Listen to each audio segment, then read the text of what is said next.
Good evening, Bahamas. Coming up tonight, will the transgender community benefit from a yes vote in the referendum?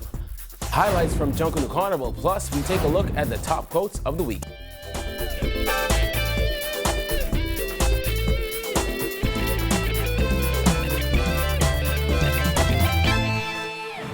Happy Mother's Day and welcome to our news. I'm Kyle Joaquin. Thanks for joining us. Topping news tonight, it turns out the transgender community may actually benefit from a yes vote in the upcoming constitutional referendum after all. Central and South Eleuthera MP Damian Gomez explained to our news how this can become a possibility. Well, it's in their interest that we have a society which is less discriminatory and more inclusive and more tolerant. They will never be included if we do not have that type of society. And these bills advance that type of society. There has been widespread concern over question 4 and the potential of a yes vote opening the door to same-sex marriage. There's also the demand by members of the transgender community who came out requesting respect. Fort Charlotte MP Dr. Andrew Rollins had said their plea only hurt the cause of the Vote Yes campaign, as some people already feel a yes vote would be beneficial to that community. But what does Gomez think about that? Well, we all are hurt when we have discrimination. And that's my position. The referendum is set for June 7th and is binding, meaning government must adhere to the results. But with so many different views on the 4 questions, Gomez called the issue of same-sex marriage a red herring.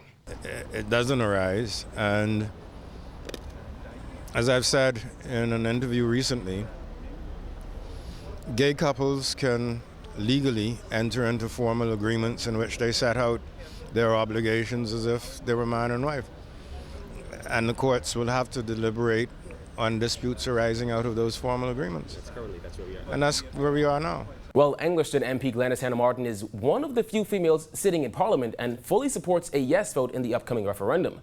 She said while public debate is expected, she is concerned about how much of the facts are actually getting through to the voters. I'm not surprised at the spectrum of commentary that we're hearing on the referendum. I'm also not surprised because this issue, when you're making fundamental change that, we all say we agree with, but when you have to actually make it happen, it's not easy. And, really what I've been seeking to do is to urge people to look clearly at the issues. She said the issue is that the Bahamas has a constitution with inconsistent rights afforded to its citizens. Based on whether you're male or female, men or women, you or me. And the question is whether that is acceptable in 2016 in a progressive country where we're seeking to provide the best life possible for our sons and our daughters. So I think that's the issue at hand. According to Hannah Martin, the issue of citizenship isn't something new or something governments take lightly. Then there's the controversial question 4, which seeks to end discrimination based on sex. It will be defined, not sexual preference, sexuality, sexual identity, sexual preference, none of those words. Sex is defined, will be defined as male or female, men or women. And it's been pointed out that issue is determined at birth. There's a whole body of cases and jurisprudence which says who you are. The cabinet minister said the only thing the government is trying to do is ensure future generations of Bahamians do not encounter the same problems facing today's citizens. But these changes, I think, are for the promotion of a better society.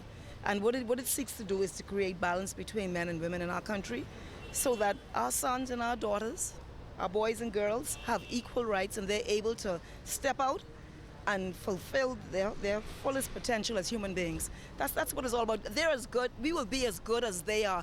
We don't need to put stumbling blocks for our children. Well, the 2016 Bahamas Junkanoo Carnival is over, and after 3 nights of star-packed concerts and a road march through the streets of Nassau, it looks like this was another one for the books. Take a look.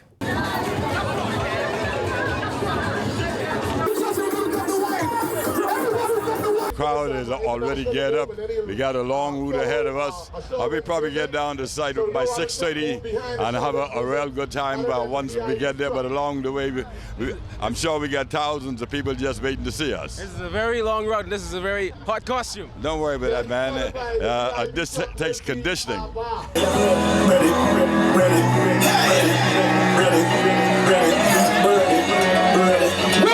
Dressing you for a honey costume, how you feeling? Feeling good, feeling pumped up. Feeling good, feeling awesome, ready for the road. Absolutely, we got lots of feathers out here. You know, we got different, the place looks beautiful, the costumes are amazing. You know, my costume, I like it, I love it, I didn't put all of it on, but that's because I don't want to destroy it on the street.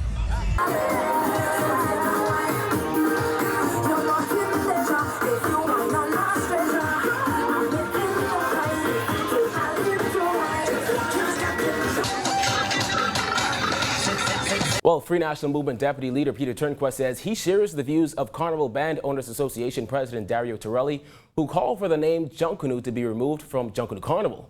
Turnquest said while government may see Carnival as a way to bring more money into the country and a new form of cultural expression, Carnival should stand on its own. So I agree with them. I think that they ought to have the opportunity to promote what they see as a entertainment outlet and free of Junkanoo. Youth, Sports and Culture Minister Dr. Danny Johnson said he doubts Junkanoo would ever be removed from that title as they fought hard enough to get it in there. However, Turnquest argued that Junkanoo is a respected festival on its own and shouldn't be mixed up with Carnival. I believe that it is causing confusion in the market. Junkanoo is a very special cultural expression for us. It epitomizes the energy and the vitality of our people. It is ingrained in our traditions and where we come from and who we are. It ought to remain pure.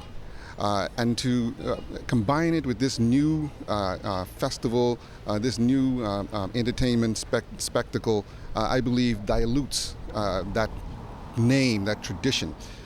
And we should not, do that. We ought to keep them separate. He described Carnival as just an expensive party. So if you want to support that, that's fine. That's your choice. But let's not pollute what is the traditional, historical, cultural expression of the Bahamas. You know, Junkanoo is known around the world as the #1 cultural festival in the world. We ought to be proud of that. We ought to be promoting that.